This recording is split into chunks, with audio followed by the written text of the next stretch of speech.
Pregnant and homeless, she tried to sell an old toy until the millionaire recognized the object. The rain that night wasn't just water falling from the sky. It felt like punishment, a heavy, icy curtain separating those with a home from those the world had forgotten. The asphalt of the big city slicked like a dark mirror, reflecting the hurried headlights of passing cars, all ignoring the drama unfolding in the shadows. Clara tried to shrink into herself as much as possible. At 24, she should have been in the prime of her life, perhaps planning the nursery or arguing over baby names with a loving partner. Instead, she sat on a piece of damp cardboard, tucked beneath the awning of a bookstore that had closed its doors months ago. She pulled her thin, threadbare coat tighter, trying to cover her 8-month belly. The fabric was insufficient protection for both her and the child she carried. "It's okay, my love. It will pass soon," she whispered, stroking her abdomen as she felt a vigorous kick. The baby was strong. It was the only thing giving her the strength not to close her eyes and simply give up. The hunger was no longer that familiar growl in the stomach you feel when lunch is late. It was a sharp, wrenching ache that made her break into a cold sweat, competing with the pain in her back and the swelling in her feet. Clara closed her eyes, and for a brief moment, the memory of her old life surfaced. The small rented apartment, the smell of fresh coffee, her job as a receptionist. It all seemed like a distant dream. The fall had been swift and brutal. A partner who promised the world and left only debts in her name before vanishing without a trace. The eviction from the rundown apartment complex, where the landlord, without an ounce of pity, tossed her bags onto the street, declaring that this isn't a charity ward for deadbeats. And now the solitude of the streets. Clara knew she was exposed. She felt the scornful glances of passers-by during the day and the paralyzing fear of invisible violence at night. She was just another statistic, a pregnant shadow in the concrete jungle. While Clara shivered in the cold on the sidewalk across town, the scene was the opposite. Yet the coldness was, curiously, similar. Arthur stood before the enormous glass wall of his penthouse suite. The apartment was so high up that the clouds felt like neighbors. At 34, he was what the business magazines called a prodigy. He had built a real estate empire, respected, feared, and incredibly rich. Inside, the climate control maintained a steady temperature, and the silence was absolute, sealed off by the armored glass. Arthur held a glass of sparkling water, watching the storm outside. He had just closed his company's merger, a deal that would secure his fortune for generations. But looking at his own reflection in the glass, he saw no triumph. He saw exhaustion. Arthur had the gaze of a much older man. Orphaned as a child, raised in the rigidity of boarding schools where affection was a luxury item, he learned early that money was the only shield against pain. He armored his world, just as he had armored the windows of his home. He had no wife, no children, no one to call and tell about the business victory. Just another day, he murmured to himself, feeling that emptiness in his chest that no multimillion-dollar contract could fill. It was a silent crisis. He had everything money could buy, but felt he possessed nothing that truly mattered. The night dragged on, slow and painful for both of them. When the sun finally rose, the rain had stopped, leaving behind puddles and a biting cold that cut the skin. Clara stood up with difficulty. Her bones ached. She needed to eat. She desperately needed to put something in her stomach so her baby wouldn't suffer. She walked to an alley near an upscale district, where people sometimes discarded items that still held value. Carefully rummaging through a box of debris left from a move, her fingers touched something solid and wooden. Clara pulled the object out. It was a wooden rocking horse. It wasn't cheap plastic. It was made of solid wood, heavy. The paint was chipped, the varnish worn by time, but there was a nobility to the object. The carving work was refined, clearly done by skilled hands long ago. Who would throw this away?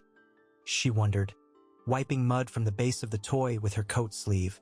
An idea, born of desperation, sparked in her mind. Maybe if she cleaned it well, someone would want to buy it. Maybe it would be worth the price of a hot meal and, just maybe, a night in a cheap shelter. With the rocking horse tucked under her arm, Clara walked toward Central Park. It was the place where the city's elite took their morning jogs and walked their purebred dogs. She knew she wasn't welcome there, but necessity spoke louder than shame. Arthur was also in the park that morning.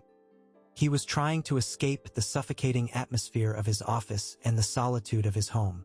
He walked briskly, his black cashmere overcoat impeccable, his face set, his mind focused on numbers so he wouldn't have to deal with feelings. Clara saw the well-dressed man approaching. He looked different from the others, perhaps more serious, but she noticed he wasn't on his phone or running with earbuds in. She took a deep breath, gathered all the courage she had left, and took a step forward. "Excuse me, sir." Her voice came out weak and trembling. Arthur stopped, frowning, pulled out of his thoughts. Before he could respond, 2 park security officers, who had already been watching Clara, advanced quickly. "Hey, you can't harass people here," shouted one of the guards, gripping Clara's thin arm with excessive force. "Please, I'm not asking for change." Clara tried to pull away, shielding her belly with her other arm. "I just wanted to sell. Get out of here now or we'll call the police," the other guard threatened. The scene was brutal. The pregnant woman, dirty, with dark circles under her eyes and lips blue from cold, being dragged away from a man who exuded power and wealth. Arthur watched the scene with a mixture of discomfort and annoyance. He hated commotion. He was about to turn his back and continue his walk when something happened. In the struggle to break free, the wooden rocking horse slipped from Clara's hands and fell to the ground, rolling until it stopped near Arthur's Italian leather shoes. Time seemed to freeze. Arthur looked down, irritated by the interruption, ready to kick the object aside, but his eyes fixed on the worn wood. His heart skipped a beat. He felt a shiver run down his spine, an electric sensation he hadn't felt in decades. He knelt down slowly, ignoring the guards who continued to reprimand Clara. Arthur picked up the rocking horse. His hands, usually steady, trembled slightly. He turned the toy upside down and looked at the base. There it was, a small star hand-carved imperfectly, almost childishly. The world around Arthur vanished. The sounds of the park, the distant traffic noise, the shouts of the guards, everything disappeared. He was violently transported to the past. He saw the living room of his childhood. He saw his father's hands teaching him how to hold the chisel to mark the wood. That rocking horse was the toy he was holding the day the police knocked on the door to say his parents wouldn't be coming home. It was the only comfort he had before he was taken by the system, before his few belongings were stolen or lost in the changes of foster homes. He thought that object had been destroyed or tossed away 30 years ago. "Release her." Arthur's voice came out low but carried an authority that made the guards instantly freeze. "Sir, she's bothering the—" one of the guards began. "I said release her. Now." Arthur stood up, holding the rocking horse against his chest as if it were a rare jewel. His eyes, previously cold, now burned with terrifying intensity. The guards let go of Clara, who stumbled, trying to regain her balance. She was terrified, unable to understand what was happening. She looked at the rich man, expecting him to accuse her of theft, to yell at her. But Arthur took 2 steps toward her. He didn't see the dirt on her clothes or her disheveled hair. He only saw the bearer of his most sacred memory. "Where?" Arthur had to clear his throat for his voice to come out steady. "Where did you find this?" Clara hugged her own body, trembling. "In the trash, sir. In an alley back there. I swear I didn't steal it. I just wanted to sell it to buy food." Tears began to stream down her dirty face. "I swear, sir." Arthur looked at the woman. He looked at her prominent belly. The reality of the situation hit him like a punch. He was holding a piece of his lost childhood, and before him was a woman about to give birth, fighting for survival in the crudest way possible. "How much do you want for it?" Arthur asked, his voice thick with emotion. Clara sniffled, wiping her face with the back of her hand. She had no idea of its value. "Enough for a hot meal and maybe a night in a place with a bed, just so I can sleep a little. The baby won't stop moving. I'm so tired." The humility of the request broke the last barrier of ice in the millionaire's heart. She hadn't asked for drug money. She hadn't asked for a fortune. She asked for food and sleep. Arthur looked at the rocking horse and then at Clara. He knew he couldn't just hand her $100 bill and walk away. That object had returned to him for some reason. Leaving that woman to go back to the street, after she had brought back the only physical memory of his parents, felt like a sacrilege. Felt like a sin against fate. "I'll buy it," Arthur said decisively. "But not here." He took his cell phone out of his pocket and dialed a number. Within seconds, his driver answered. "Bring the car to the park entrance. Now." Clara took a step back, afraid. "Sir, I just want the money for food. You don't need to do all this. You can keep the toy." Arthur stared at her. For the first time in years, his expression softened. "You won't be eating on the street today, and you won't be sleeping in a shelter." He hesitated, knowing how crazy this would sound. "I need to know exactly where you found this. I need you to show me the spot, but you're in no condition to walk right now. Come with me. I have a guest house on my property. You can shower, eat, and rest. Then we'll talk about the price." Clara looked at him, searching for any sign of malice, any trick. But what she saw in the eyes of the strange man was a desperation similar to her own. He needed that story as much as she needed the food. Overcome by exhaustion, faint from hunger, and thinking only of her child's well-being, Clara nodded, dropping her guard. "All right, thank you, sir." Minutes later, Clara was sitting in the soft leather seat of a luxury car, watching the city pass through the armored window. The silence in the car was absolute. Arthur sat in the front, holding the wooden rocking horse with both hands, never taking his eyes off the object. When they arrived at the mansion, a duplex penthouse occupying the top of an exclusive building, Clara felt like she was stepping onto another planet. Everything was marble, glass, and silence. Arthur gave quick orders to his housekeeper, Mrs. Davis, a kind-faced woman who, despite the initial shock of seeing Clara's condition, acted with immediate professionalism. "Take her to the guest suite on the terrace level. Prepare a warm bath. Get clean clothes. I think my aunt's old clothes are still in the closet down the hall.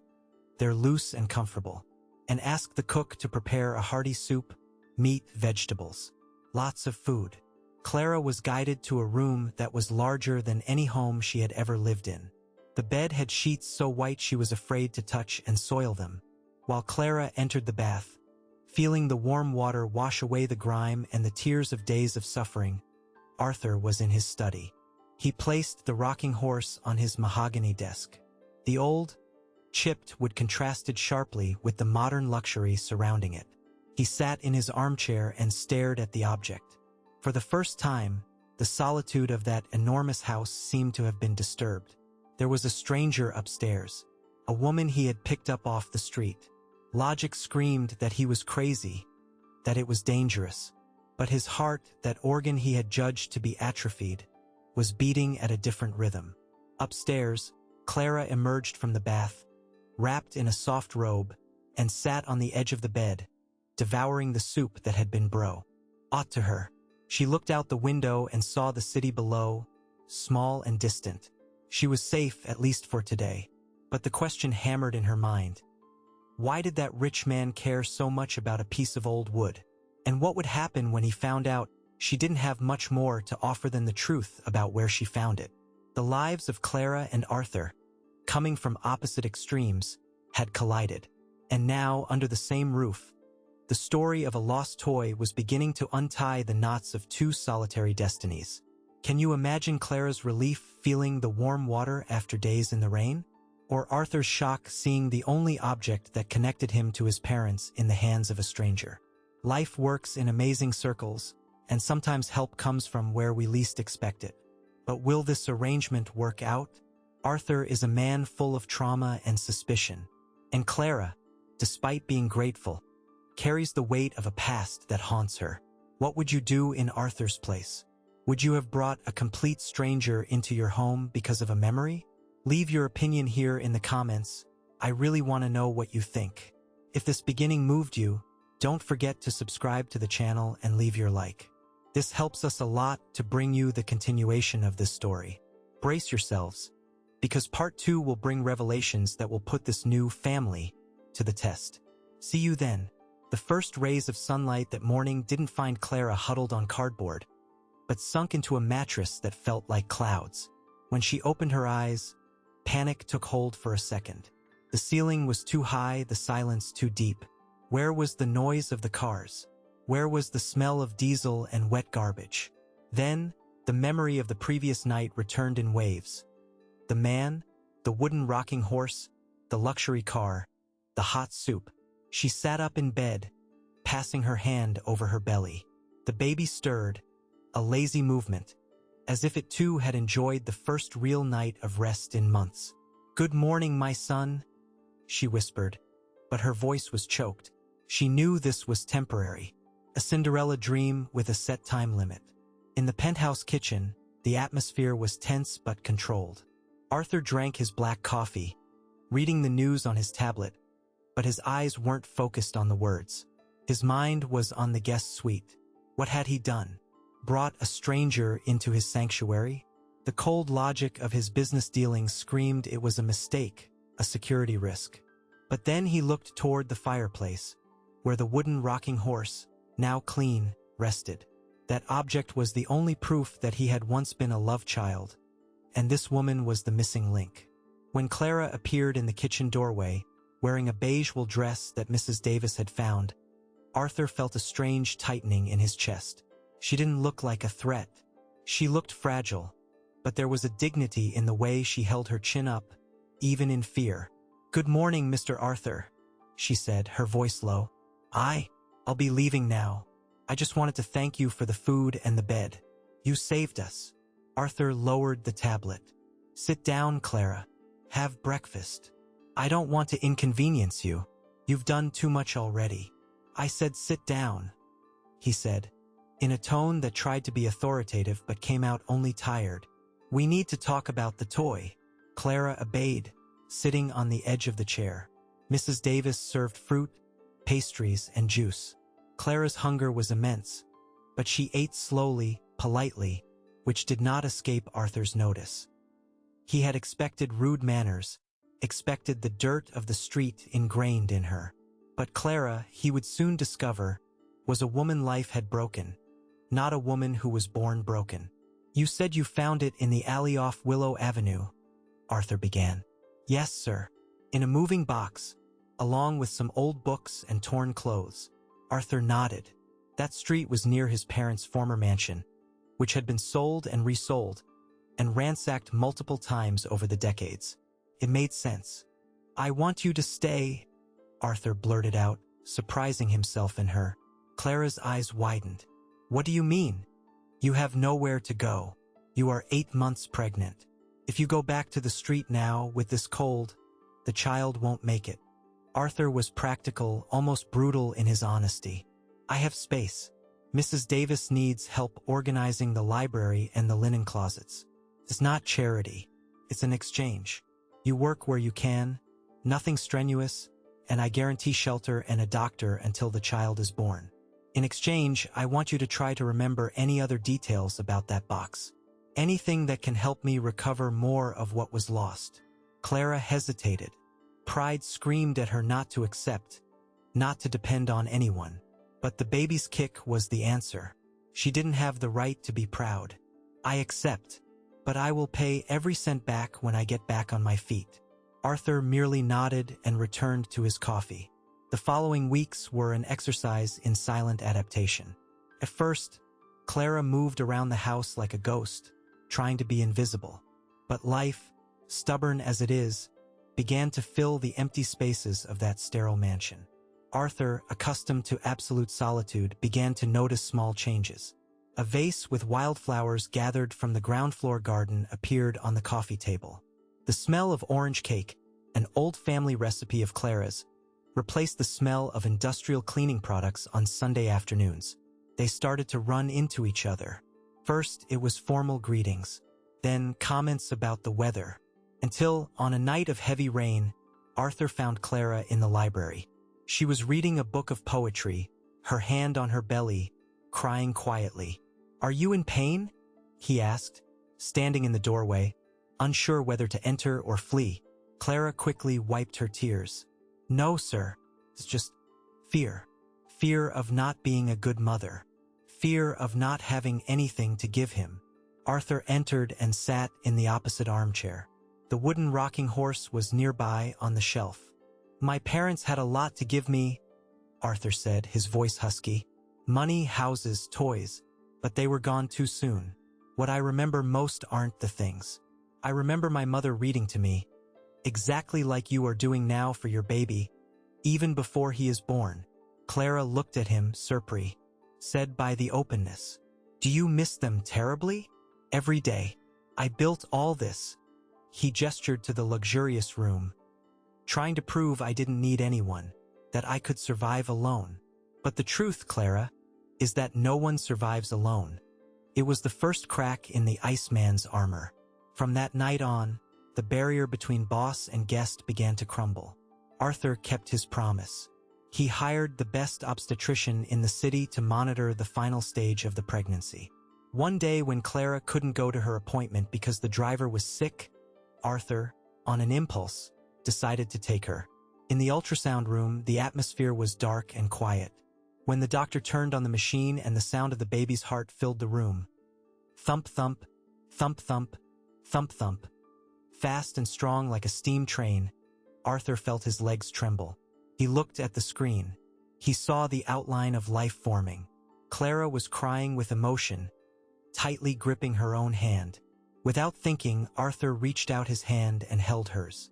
The grip was firm. In that moment, there were no social classes, no past or future. There was just life happening right there before them. "He's perfect," the doctor said. On the drive back, the silence in the car was different. It was comfortable.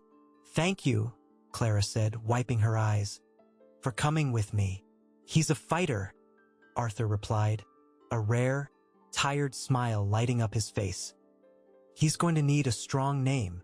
"I was thinking Michael," she said. "Michael." Arthur tested the name. "That's a good name." The transformation in the house was visible. Arthur started coming home from work earlier. Clara, now with a massive belly, moved with difficulty, but always had tea ready for him. They talked about books, politics, and life. Clara revealed herself to be an intelligent, cultured woman whose dreams had been interrupted by poor choices and the cruelty of chance. Arthur saw in her a strength he admired in great leaders, but with a sweetness he had never known.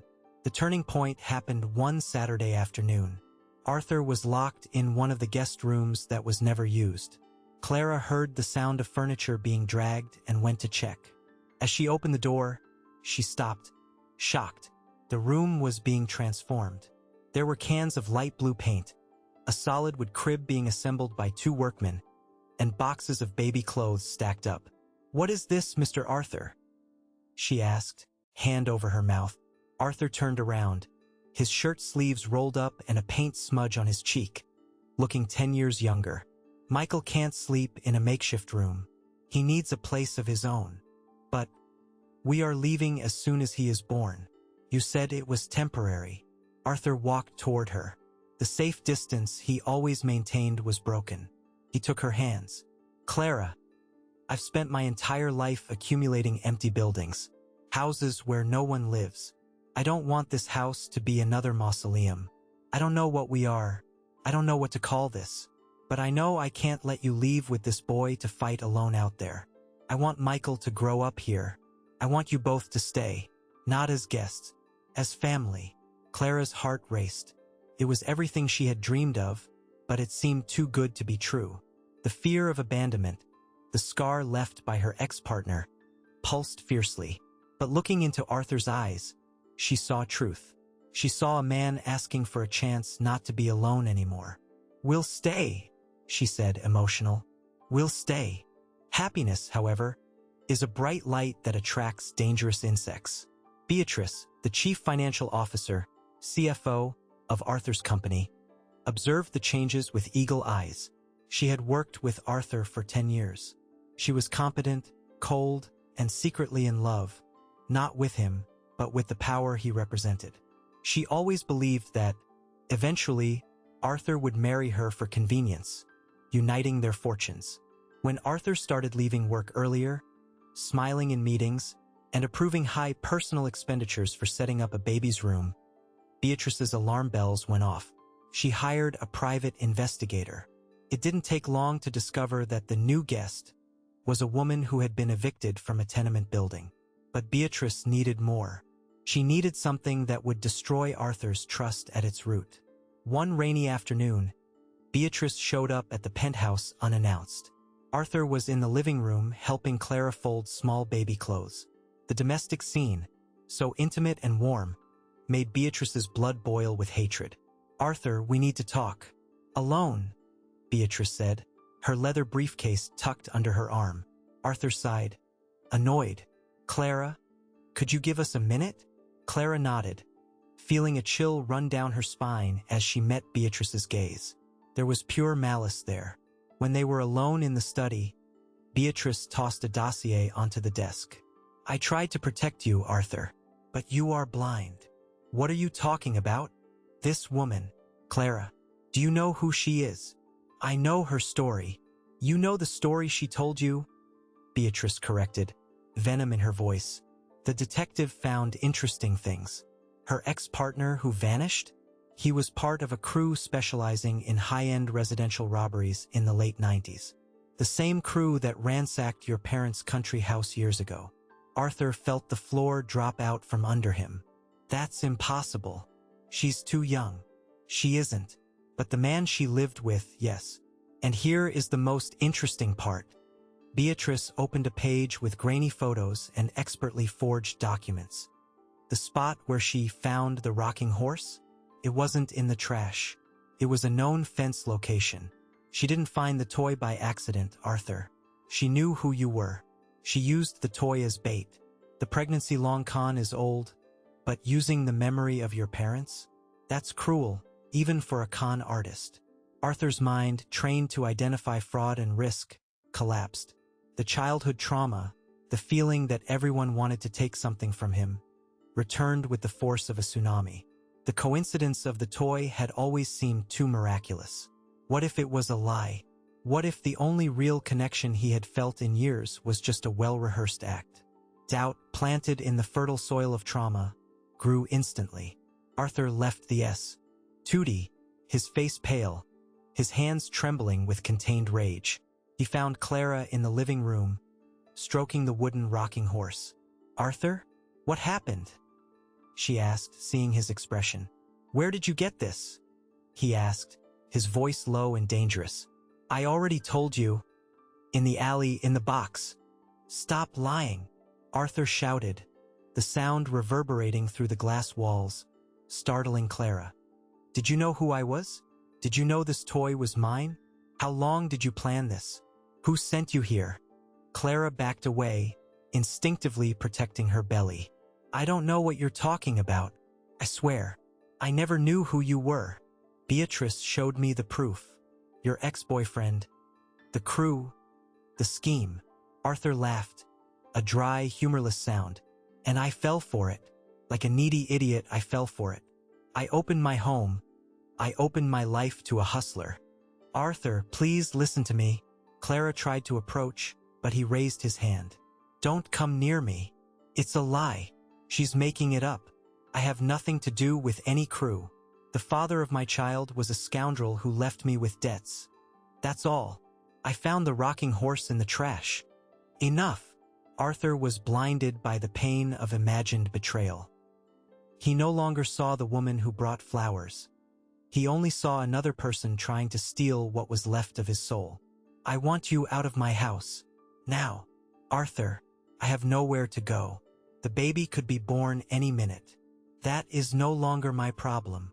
The sentence was sharp, although inside, Arthur felt like he was tearing himself in half. "I will give you money.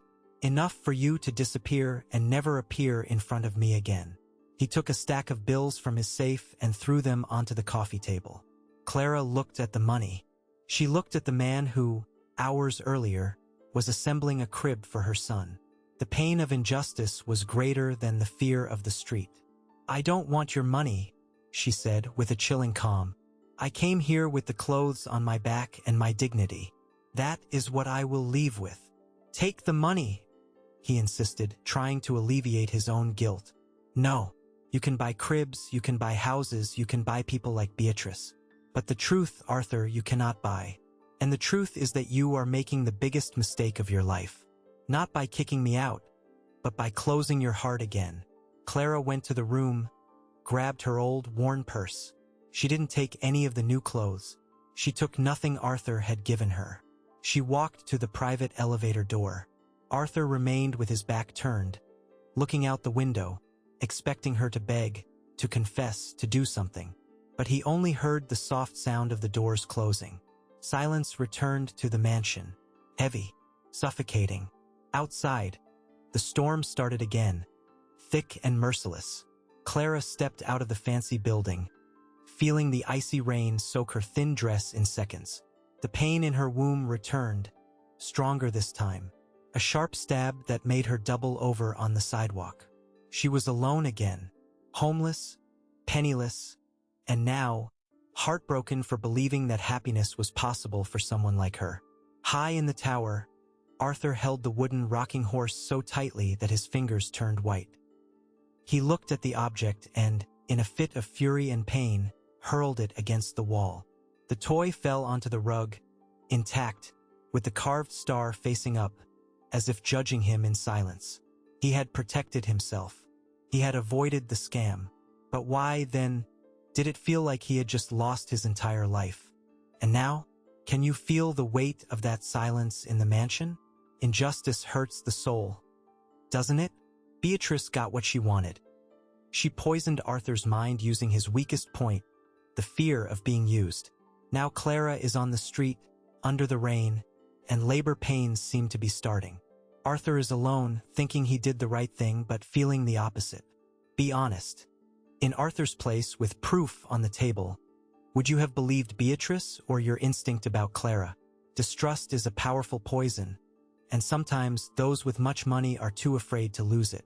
Comment below with the word justice if you think Arthur will discover the truth in time, or too late if you think he missed his chance at happiness. Don't forget to leave your like and subscribe to the channel, because the next part will be the final climax. Will the baby be born on the street? Will Arthur discover Beatrice's lie? The answer comes in the next part, and I promise, it will be breathtaking. See you then. The storm outside seemed to mock the sepulchral silence that had taken over the penthouse. The wooden rocking horse remained on the rug where Arthur had thrown it. The small carved star on the base seemed to stare at him, a silent witness to his cowardice. Arthur walked to the bar and poured himself a shot of whiskey, but his hand stopped in midair. The silence of the house was not peace. It was a warning. He looked again at the dossier Beatrice had left on the desk. The sheets were scattered, like confetti from a bitter victory. His analytical mind, trained to find flaws in multimillion-dollar contracts, began to work against his emotional will. He picked up one of the sheets. It was a supposed old police report, linking Clara's ex-partner to the crew that ransacked his parents' house. His eyes scanned the dates. "Wait," Arthur muttered, frowning. The document was dated 1998. The crew operated in 1998, but Clara was 24 years old. Her ex-partner, according to what she herself had told him in their late-night conversations, was the same age as her. In 1998, they would both have been just toddlers. Arthur felt a chill run down his spine that had nothing to do with the air conditioning. He picked up another sheet, a photo of the supposed fence location, where Clara allegedly picked up the toy. The photo showed a dark warehouse. But Clara had said, "Alley off Willow Avenue." Arthur knew Willow Avenue. It was an older residential area, not industrial. The fog of rage began to dissipate, giving way to a terrifying clarity. Beatrice had not brought proof. She had brought a montage, a patchwork of lies and half-truths, custom designed to hit Arthur's weakest point, the fear of being loved only for his money. "What did I do?" The question came out in a whisper. He didn't wait for dawn. Arthur grabbed his car keys, ignoring his driver, ignoring security. He needed to see with his own eyes. He drove like a maniac to Willow Avenue. The rain turned the windshield into a gray blur. When he arrived, he got out of the car without an umbrella. He found the alley. There was no fence location. There were only dumpsters from an old building and soaked cardboard boxes, remnants of a move by some deceased or evicted resident. An elderly man was sweeping the sidewalk of a nearby bakery, sheltering under the awning. "Hey!" Arthur shouted, running up to him. "Do you know a young woman, pregnant, blonde, very thin? Was she here rooting through those boxes days ago?" The man narrowed his eyes, suspicious of the man in the drenched suit. "The sad girl? I know her by sight. She sometimes slept behind the newsstand there. Never harmed a fly. The other day, I saw her crying because she found an old toy in the trash and said she was going to try and sell it to eat. Poor thing.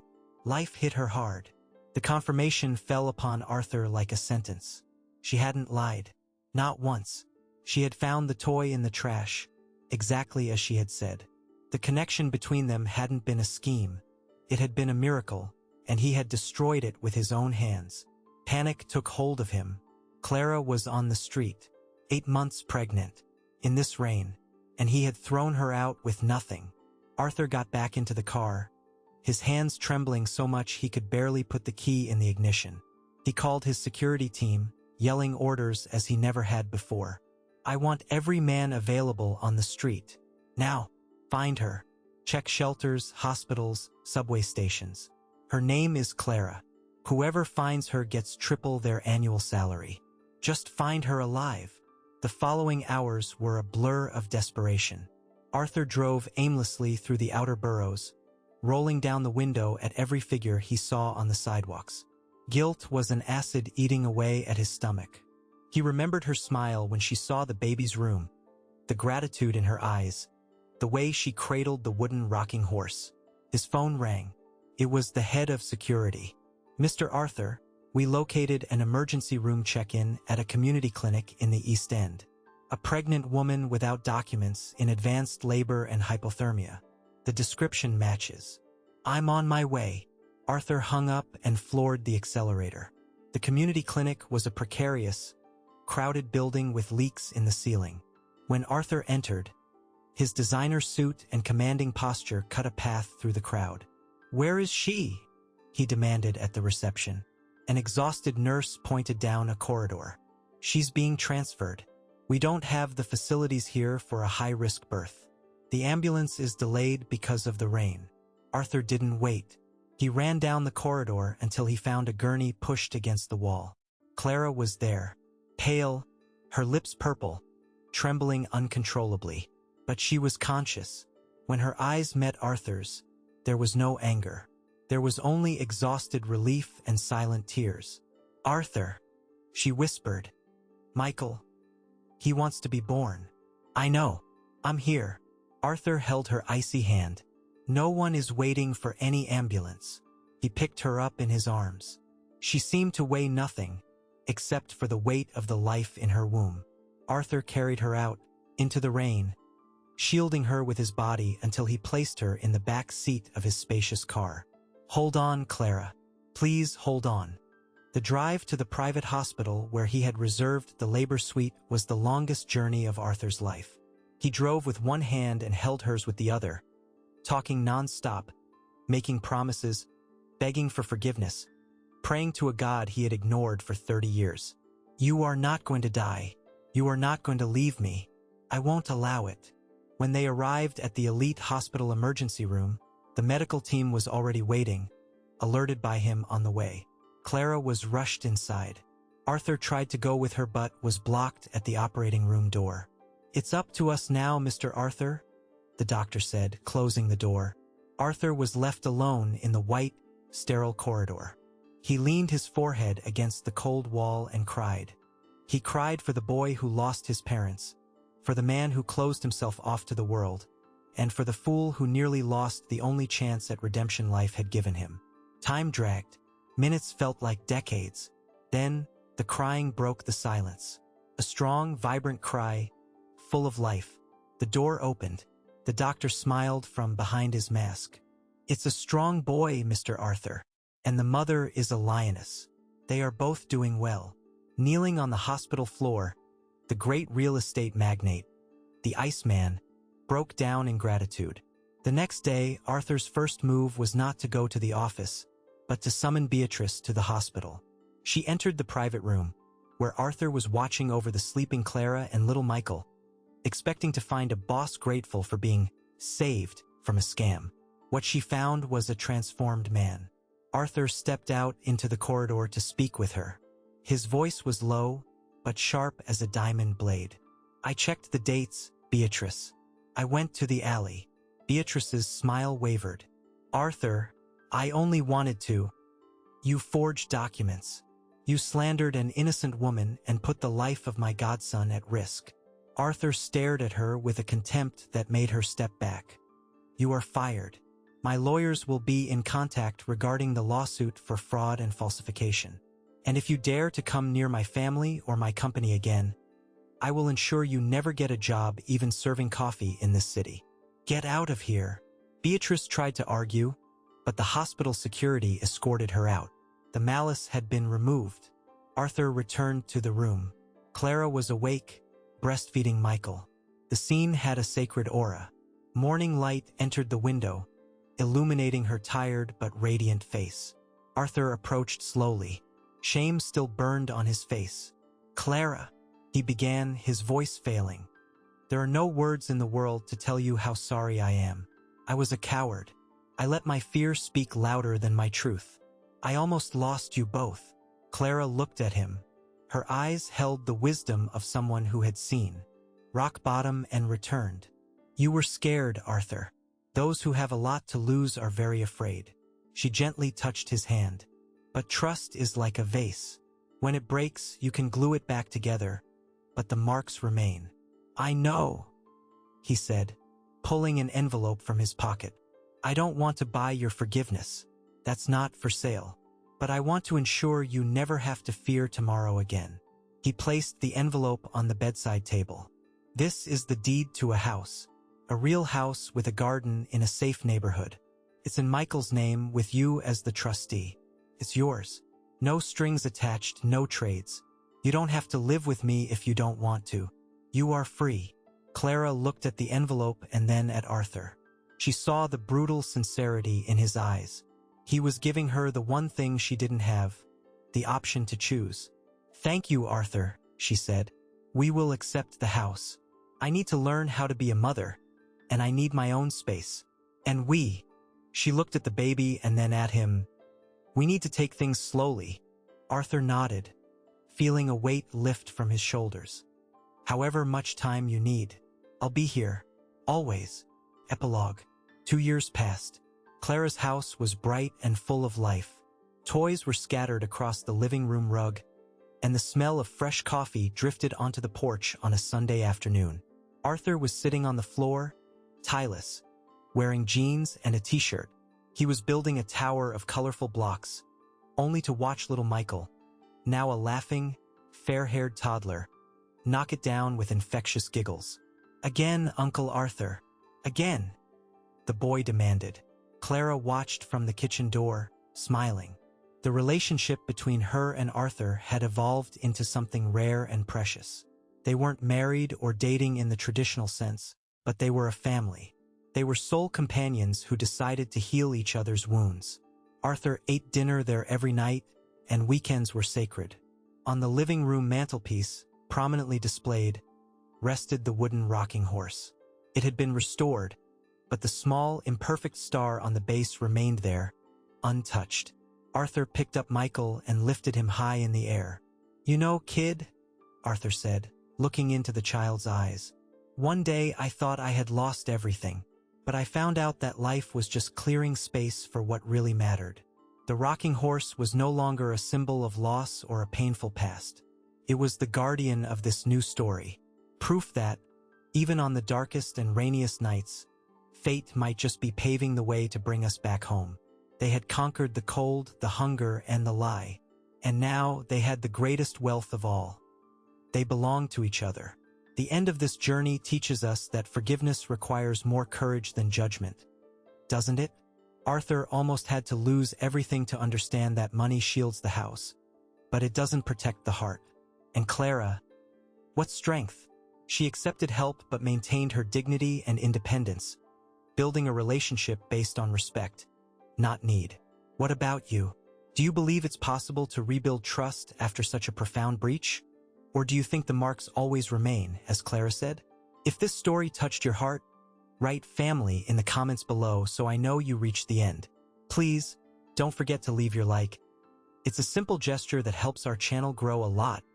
And subscribe so you don't miss the next emotional stories we are preparing.